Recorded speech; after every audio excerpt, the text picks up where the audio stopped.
Good day guys, Manong Barbs. Salamat Ma'am Tim sa treat mo.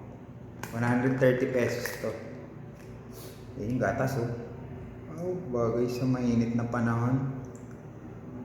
Naku pa lang natikman to eh. Dito lang to sa Mana Mall sa labas. Daming ube. Hap. Haba yung leche fly niya. Ganyan kalaki yung leche fly, no? Panalo. Ube Royal ang tawag dito eh. Sarap. Yung yelo niya, may flavor na. Yun o, leche fly, no? Harap. May ilalim, may gulaman, meron din